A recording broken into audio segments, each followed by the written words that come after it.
So No Tears in Hell is an upcoming serial killer horror film written and directed by Michael Casey. The film follows the story of Alex, a serial killer in Alaska, who, along with his mother, lure people into their homes to continue their cycle of sadistic cannibalism. The film is based on the true crimes of Alexander Spesivtsev, a Russian serial killer known as the Siberian Ripper. However, does the film do a good job portraying his crimes, and does it handle the themes correctly? Well, let's find out.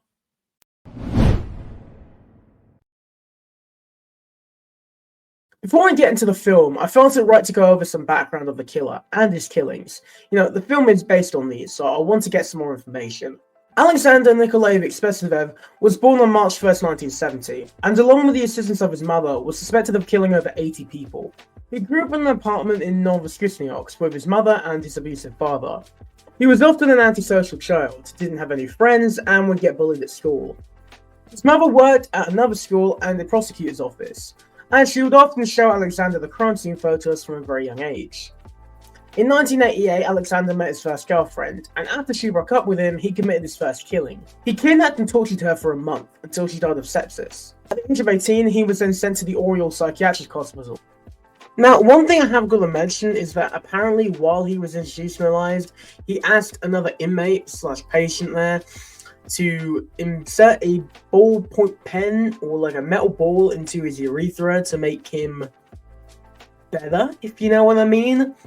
And this actually had an adverse effect because it caused erectile dysfunction. However, in 1991 he was discharged, and then he went back to his mother, where he eventually would begin another killing spree. With the assistance of his mother, he would lure several people living on the street and young women back to his house, where he would torture and murder them, and oftentimes cannibalize their bodies. It wasn't until 1996 when the two were finally caught, when plumbers could not gain access to the apartment, and as such they called the police. And then they discovered the bodies and a barely alive 14-year-old girl who would later die not long after.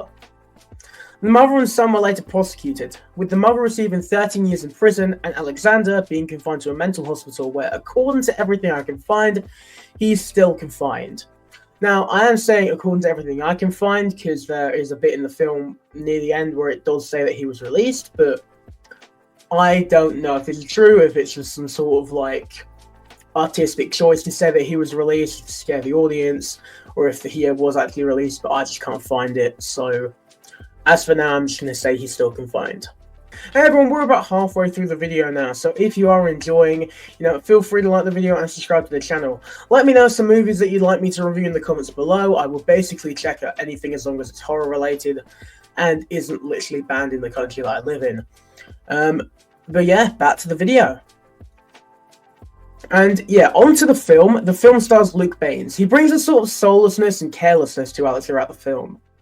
It's only really until the third act when he really shows some personality, and where usually I would dislike this, I feel it sort of features character in this film.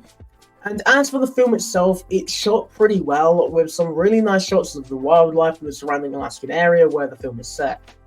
This is really one of the very few things I can find with the film that is different from the true crimes that it is based on. The setting with it, it's not being set in Russia now, it's set in a small Alaskan town rather than Russia.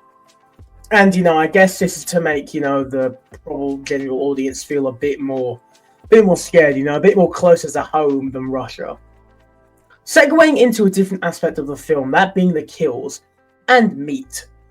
I guess they were all fairly gory in their own right, not overly gory, but just enough to get those gore senses tingling for those of you who like your horror extra bloody. The cannibalism in the film is something that I found quite interesting, as he'll often reference several other famous serial killers and cannibals. You'll get like a voiceover from Alex often in the movie where he's discussing a serial killer such as Dharma, and he talks about his meat consumption and stuff. Overall, I'd say the acting in the film is decent, besides from a few moments where it does get a bit stale or doesn't really fit. Thankfully, those moments are minimal and, in my opinion, outweighed by Luke Baines, who specifically in the third act, I don't know if like something switched with him, because he went extra with some of those scenes, and you can really tell because it was a really good performance. Moving over to some of those other performances, you have the mother in the movie. Now, the mother in the movie is played by Gwen Van Damme, who did sadly pass away last year. And, you know, when I was looking through her IMDb, and also when my buddy Sib and I messaged me while we were, like, discussing this movie, she's actually hidden horror royalty. She was in the original Halloween movie. And, you know, she is just an uncredited nurse in the movie, but that's such a cool thing that she was able to, like, be in the original Halloween. Like, that is probably one of the biggest horror movies ever. And, yeah, she does a pretty good job in this movie. You know, she plays his mother, and you know, there's some points where she feels like she's really going along with it, but then there are other points where she feels like she's not going along with it, specifically nearer the end. And I felt those did kind of, you know, mix up. I felt they were kind of conflicting in the movie. But overall, good performance from her. Really cool that she was in the original Halloween. Moving over to some of my negatives, though, I really just have one, and that is that sometimes the audio in the movie doesn't really match the actors' mouths. It is something that you can look past, as the rest of the film is pretty good overall, but it is something that I just need to point out. However, I do believe this is an unfinished cut of the movie, because in the official trailer for the film, the audio quality is so much better, and it syncs up way nicer, so I do believe I have watched an uncut version of the film.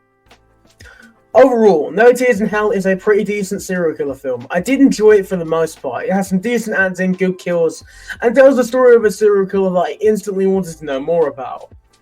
Ultimately, I give this film a 7 out of 10. It's pretty good. Be sure to check out No Tears in Hell on digital and VOD platforms on August 12th. Hey everyone, thanks for watching my review for No Tears in Hell. Big thanks to the guys who made it for sending me a screener, as it was pretty good. I look forward to what they do next. Until next time, be sure to like the video and subscribe to the channel. Thanks for watching the video, and have a good one.